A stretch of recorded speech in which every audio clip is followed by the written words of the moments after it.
Sot Shqipëria dhe Kosova janë përballur me kushte të jashtëzakonshme atmosferike për shkak të rreshjeve të vdendura të shiut që kanë vazhduar pa ndërprerje gjatë ditëve të fundit.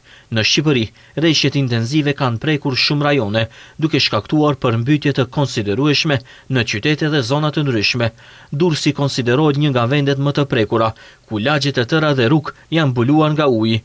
Rreshjet e shiut kanë përmbytur gjithashtu qendra urbane në Lezhë, ku hyrjet e pallateve janë bllokuar dhe qytetarët po hasin vështirësi në lëvizje.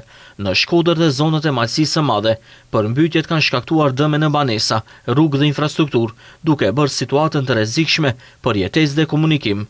Instituti i Gjeoshkencave njoftoi se rajonet e tjera si Kuks, Vlorë dhe zona jugore janë gjithashtu në rrezik për përmbytje lokale për shkak të intensitetit të lartë të rreshjeve dhe rritjes së lumenjeve. Situata në Kosovë është po aq shqetësuese, ku rreshjet e pandërprera të shiut kanë shkaktuar vërshime në shumë komuna dhe qytete, veçanërisht në pjesën perëndimore të vendit. Lumenj dhe përrinj kanë dalë nga shtrati në zona të tilla si Gjakov, Drenas Rahovac, Malishev, Klin dhe Deçan, duke sjellë probleme serioze për infrastrukturën dhe qarkullimin.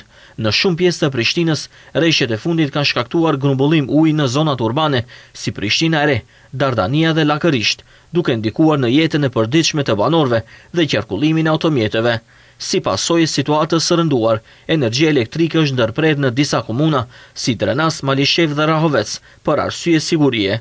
Autoritetet kanë lëshuar paralajmërime për qytetarët që të tregojnë kujdes të shtuar dhe të shmangin lëvizjet e panevojshme, sidomos pranë lumenjve dhe në zonat e përmbytura. Përveç dëmeve materiale, përmbytjet kanë vështirësuar trafikun rrugor, janë krijuar pengesa në komunikacion dhe janë raportuar ndërprerje të furnizimit me shërbime bazë në disa zona.